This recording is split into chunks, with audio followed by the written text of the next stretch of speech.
হচ্ছে?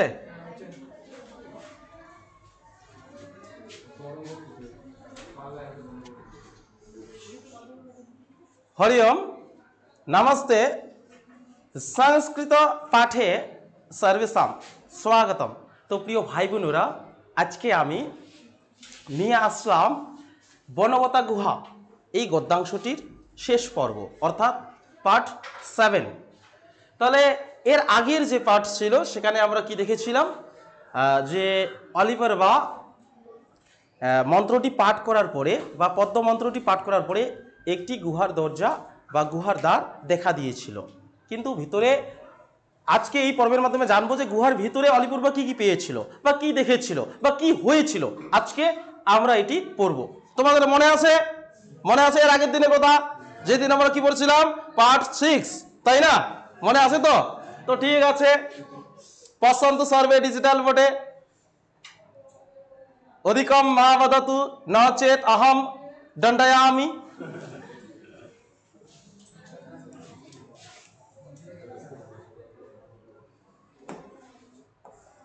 হ্যাঁ, আজকে দেখো, ঠিক আছে, আজকে কি আছে? গুহা অভ্যন্তরম প্রবিশ্য অলিপর্ব সর্বতরাশিকৃতানি ভক্সানি মহার্গণম চিনাম সুকণম কনকস্য রজতস্য চ স্থূল স্থূলান শলাকান দর্দস্য। বাহ, তাই না? বোঝা গেছে? দেখো তো কি কি দেখেছে গুহার ভিতরে। হ্যাঁ, আমরা ওরা মাত্রই বুঝতে পারলাম। আর তাছাড়া তোমরা আমার খুব স্নেহের ভাই বোন, আমাকে বাংলাটা না বলতেই তোমরা বুঝে যাও। দেখো তো কত কি আছে, তাই না? সেই জন্য হচ্ছে কি এখানে বলো তো, গুহা অভ্যন্তরম প্রবিশ্য অলিপর্বা সর্বতঃ রাশিকৃতানি ভক্সানি মহার্ঘনম চিনম সিকানম কনকস্য রজতস্য চ স্থূল স্থূলান শলাকান দর্দস্য। বাহ! এবারে এর আগের দিন বা এর আগের যে পার্টটি ছিল সেখানে আমরা ছেড়েছিলাম যে অলিপূর্বা গুহার দরজা খুলেছিল কিন্তু গুহার ভিতরে প্রবেশ করেনি, ঠিক আছে? কিন্তু আজকের এই পার্টে কি হচ্ছে দেখো, গুহার ভিতরে প্রবেশ করে, অলিপূর্বা গুহার ভিতরে প্রবেশ করে কি কি দেখতে পেলেন? রাশি রাশি খাবার। কি দেওয়া আছে? রাশি রাশি খাবার। খাবার জানো তো খাবার কি? ঠাট্টা করবে না, খাবার কি জানো তো? যাই হোক, খাবার মানে খাবার, ঠিক আছে? রাশি রাশি অনেক খাবার গুহার ভিতরে। কোথায় দেখেছিল বলো তো? গুহার ভিতরে। এটা কিন্তু মনে রাখতে হবে, আগে বলে দিচ্ছি, মনে রাখতে হবে যে আলিপুরবাগ গুহার ভিতরে প্রবেশ করে বা আলিপুরবাগ গুহা অভ্যন্তরে প্রবেশ করার পর কি দেখেছিল? প্রথমে রাশি রাশি খাবার। কি দেখেছিল? রাশি রাশি খাবার। তারপরে দেখো মহার্ঘনাম চিনাম সুকানাম, মহামূল্যবান চীনের রেশমের বস্ত্র, মহামূল্যবান বা বহুমূল্য, ঠিক আছে? বহুমূল্য চীনের রেশমের বস্ত্র। তাহলে প্রথমে খাবার, রাশি রাশি খাবার ছিল, তারপর চীনের রেশমের বস্ত্র যেগুলো অনেক মূল্যবান। মহার্ঘনাম বলতে বহুমূল্য বা অনেক মূল্যের বা দামি, দামি চীনের রেশমের বস্ত্র। তারপরে কি দেখেছিল? কনকস্য রজতস্য, কনকস্য রজতস্য চ স্থূল স্থূলান, স্থূল স্থূলান শলাকান দর্দস্য। সোনা রূপোয়, কনকস্য বলতে, এই যে কনকস্য বলতে কনক শব্দের অর্থই হচ্ছে কি? সোনা। রজতস্য বলতে রূপা। সোনা রূপোয়, সোনার উপর এক একটি বাট। কি দেখেছিল? এক একটি বাট। সোনার উপর এক একটি বাট, খন্ড খন্ড সোনার উপর, এখানে পড়ে আছে, ওখানে পড়ে আছে, চারিদিকে চারিদিকে আছে, চারিদিকে, এখানে এইদিকে এইদিকে, ক্যামেরার দিকে, এই যে, ঠিক আছে? মনে করো একটা গুহা, আমরা কোথায় আছি বলতো? গুহার ভিতরে। রাশি রাশি খাবার। উরি বাবা, এত খাবার, রাশি রাশি খাবার। তারপরে কি কি দেখেছিল? দ্বিতীয়তে কি? হ্যাঁ, চীনের, বলতে হবে বহুমূল্য বা অনেক মূল্যের বা দামি চীনের রেশমের বস্ত্র। আর চারিদিকে কি ছড়িয়ে ছিটিয়েছিল? সোনা রূপায়, ঠিক আছে? সোনা রূপার এক একটি বাট, সোনা রূপার এক একটি বাট। বাট বলতে খণ্ড, সোনা রূপার খণ্ড থাকে না, এক একটি এখানে ওখানে। পরে চারিদিকে সর্বতঃ, কি আছে? সর্বতঃ মানে চারিদিকে, গুহার ভিতরে চারিদিকে ছড়িয়ে ছিটিয়ে এগুলো আছে, খাবার আছে, তারপরে বহুমূল্য চীনের রেশমের বস্ত্র আছে, তারপরে কি আছে? সোনা রূপার একটি বাট। এরপরে কি করলো দেখো, আর এগুলো যদি আমরা দেখতে পেতাম, উরি বাবা। অলিপূর্বা কি করেছে দেখো, অলিপূর্বা কি করেছে, তাতাহা আসৌ সান্না পুন্না সান্না পূর্ণা তাবতি অজিনগণি আদদে যাবতি বরুম তস্যা গদ্ধর্বা প্রভবেয়ু। তারপরে তাতাহা আসৌ, তারপরে আসৌ বলতে সে বলতে অলিপূর্বা, তারপর অলিপূর্বা সোনা রূপায় ভর্তি, কি বললাম বলতো, সোনা রূপায় ভর্তি ততগুলি বস্তা গ্রহণ করলো, ততগুলি বস্তা গ্রহণ করলো যতগুলি তার 3টি গাধা বহন করতে পারবে, যতগুলি তার 3টি গাধা বহন করতে পারবে। যদি প্রশ্নে আসে যে অলিপূর্বা গুহার ভিতর থেকে কতগুলি বস্তা গ্রহণ করেছিল, কি লিখবা? লিখতে হবে যে অলিপূর্বা গুহার ভিতর থেকে ঠিক ততগুলি বস্তা গ্রহণ করেছিলেন বা নিয়েছিলেন যতগুলি 3টি গাধা বহন করতে পারে। তাহলে দেখো, যতগুলি ততহা আসৌ বলতে তারপর অলিপূর্বা সান্নাপুন্না মানে সোনা রূপে ভর্তি, ঠিক আছে। তাবতি বলতে ততগুলি, অজিনগণি বলতে বস্তা, চামড়ার বস্তা। অজিনগণি বলতে মনে রাখবে কিসের বস্তা বললাম? চামড়ার বস্তা। হ্যাঁ, পরীক্ষায় আসতে পারে অজিনগণি শব্দের অর্থ কি, লিখতে হবে চামড়ার বস্তা।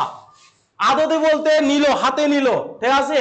যাবতি যতগুলি, বরুম তস্য গদ্ধর্বা প্রভবেয়ু যতগুলি তার 3টি গাধা বহন করতে পারবে। পরের লাইনে কি দেওয়া আছে? তাচ্চ তাচ্চ গণি যাতায়াতই দ্বার দেশম আনয়ত, আর সেগুলিকে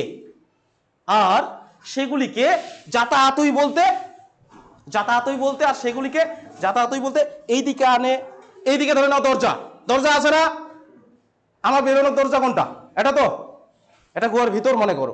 এই দিক থেকে যাতায়াত, একটা বস্তা, 2টা বস্তা, এমন করে যাতায়াত করে কোথায় নিয়ে গেল?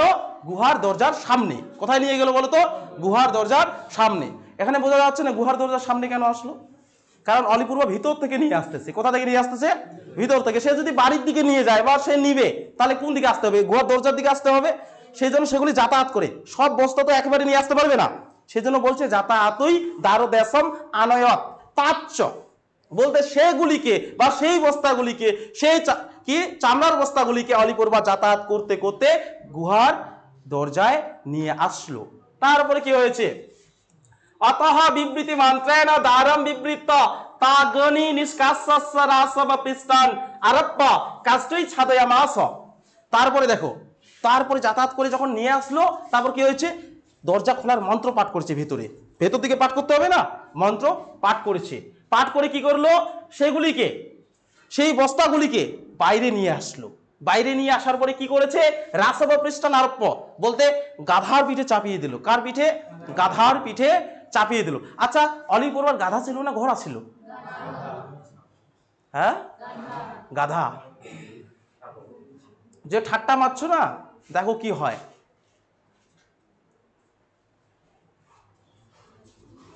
তোমাদের থেকে এই পোড়ার গাধাটাও মনে হয় ভালো, সে উপকারে আসে, তাও তোমাদের মতো ছাত্র উপকারে আসে না।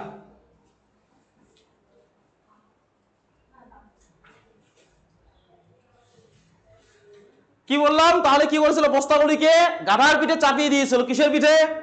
গাধার পিঠে চাপিয়ে দেওয়ার পরে কাষ্টই ছাদয়ামাস। কাষ্টই ছাদয়ামাস বলতে কাঠ দিয়ে ঢেকে দিল। সেই বস্তাগুলিকে কি দিয়ে ঢেকে দিল? কাঠ দিয়ে ঢেকে দিল। ঠিক আছে, কে ঢেকে দিল বলো তো?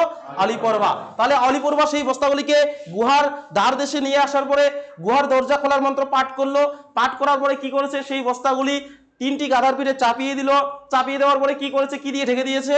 কাঠ দিয়ে। মনে রাখতে হবে, কাঠ দিয়ে ঢেকে দিয়েছিল। পরীক্ষায় যদি আসে অলিপূর্বা সোনার বস্তাগুলি বা চামড়ার বস্তা, সোনার বস্তা হবে না, সরি, ঠিক আছে, চামড়ার বস্তাগুলি কি দিয়ে ঢেকে দিয়েছিলেন বা কি দিয়ে ঢেকে দিয়েছিল? তখন কাঠ দিয়ে। ওখানে অনেক অপশন থাকবে, ঠিক আছে, কিন্তু দিতে হবে কি? কাঠ দিয়ে। তো এবারে দেখো তারপরে কি হয়েছে?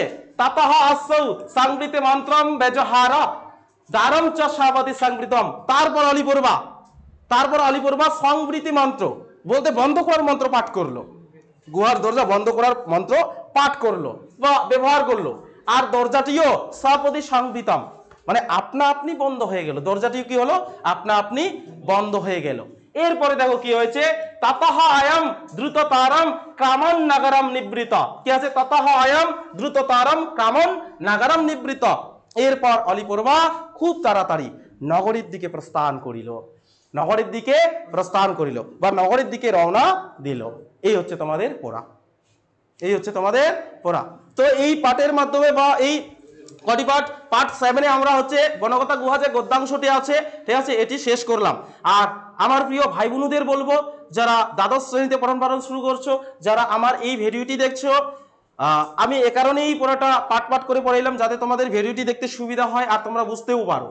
আর যারা প্রথম থেকে এই ভিডিওটি দেখোনি, মানে প্রথম পার্ট থেকে এই পড়াটির পার্ট 1 থেকে দেখতে দেখতে আসো, খুবই ভালো লাগবে। আশা করছি যদি মনোযোগ সহকারে আমাকে বা আমার পড়া শোনো, তাহলে হয়তো বা ভুলবে না।